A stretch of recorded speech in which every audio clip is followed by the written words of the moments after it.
Chip and Dale Rescue Rangers is a movie on planet Earth, and it's on Disney Plus right now, and it's all ready for you guys to stream. This was directed by Akiva Schaffer, who is 1/3 of one of my favorite SNL tandems, The Lonely Island, and it stars John Mulaney and Akiva Schaffer's teammate, if you will, from The Lonely Island, my dude Andy Samberg, Jake Peralta himself. And just look at this poster for a second.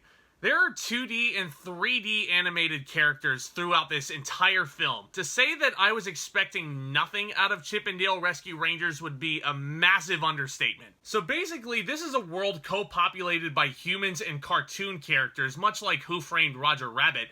Chip and Dale meet in elementary school, and despite being outcasts, they become fast friends, of course. And this connection leads to the creation of the Chip and Dale Rescue Rangers series, which we all know and love. But then Dale reveals to Chip that he is getting his own show, 00 Dale, which is a really hilarious James Bond ripoff. And this causes a rift between the two, and the series' cancellation. What? So as I mentioned at the top of this video, I was expecting absolutely nothing out of Chip and Dale Rescue Rangers. I know that these two are popular cartoon characters with long lines at the Disney theme parks. I never saw a single episode of Rescue Rangers. I know they're all on Disney Plus right now, available for my consumption. But after watching this movie, I want to sit there and watch any possible episode of Rescue Rangers I can.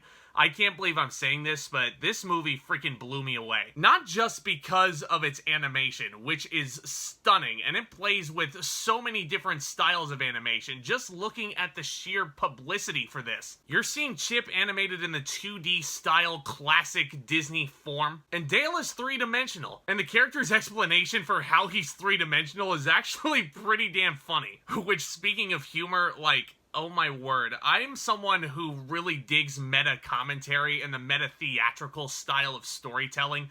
This movie has that down to a T. They are just throwing so many self-referential jokes at us, and there is so much in-the-know style humor with some very clever and gratuitous cameos thrown in. I'm not gonna spoil every single one of them, but oh my god, I was rolling in my seat. It was great. I think John Mulaney and Andy Samberg together as our lead tandem are perfect. John Mulaney as the stick in the grass. Chip is the stuck-up one of the group who's working at an insurance firm after the cancellation, which is a great choice. And Andy Samberg, man, I mean, I love that dude to pieces. He got to really channel his inner goofball. Not that we're not familiar with him channeling that goofy detective like you see in Brooklyn Nine-Nine, but he's just so lovable, and his energy is so infectious. You can't help but root for him. Granted, there is a part of me that's thinking, oh god, these people might find Andy Samberg truly annoying in this film. But he never crosses that line, and the way he delivers his dialogue is just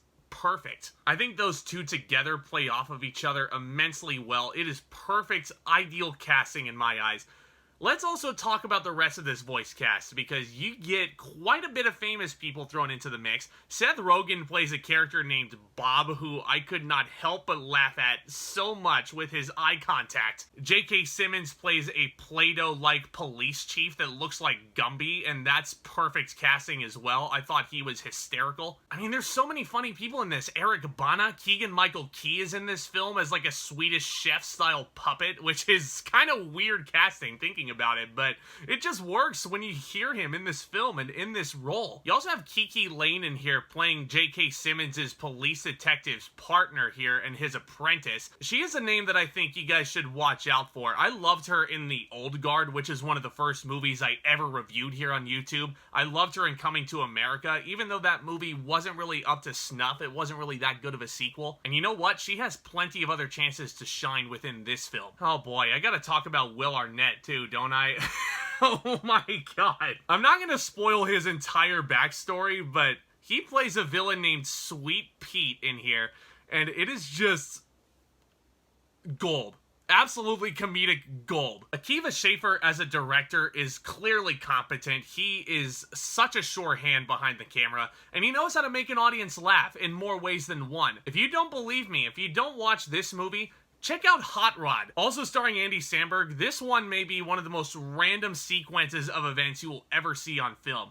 I would honestly put this in the same category as like a Napoleon Dynamite or a Nacho Libre. Hot Rod is absolutely hysterical. This is where I was honestly first introduced to Andy Samberg before I ever saw him on SNL. And then you have this one, Pop Star Never Stop and Never Stopping.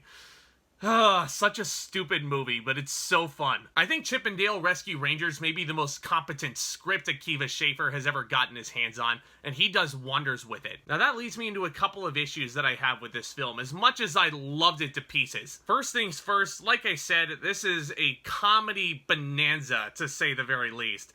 But I feel like, especially as you get towards the emotional climax of this film, they sort of play too many things for jokes, and I kind of wish that there was a little bit more emotional resonance thrown in there. And obviously, no spoilers for this review, because I want you guys all to watch it.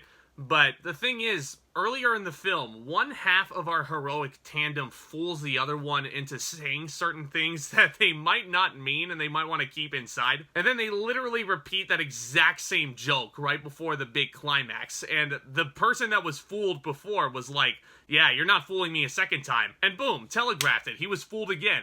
And I'm like, okay, the joke was a little bit predictable there. It didn't exactly land. The evil plan reminded me a lot of Monsters, Inc.'s evil plan in a way. A little bit too overcomplicated. And both of these evil plans use this big, gigantic machine to put things over. I mean, I understood what they were doing, but I feel like for young children, which this movie is catered towards, they might have a bit of an issue following it at first. But needless to say, those are just nitpicks. I can't believe I'm saying this. I loved this movie. I'm going to give Chip and Dale Rescue Rangers an A-. Trust me, I'm just as shocked saying that as you guys probably are hearing that. I cannot recommend this movie enough. It is so funny. So many incredibly clever jokes and a great tandem of leading actors in Andy Samberg and John Mulaney. And Akiva Schaffer, if you want to keep directing comedies, I am all for it. I loved this film to death. Why couldn't I see this on the big screen? Why?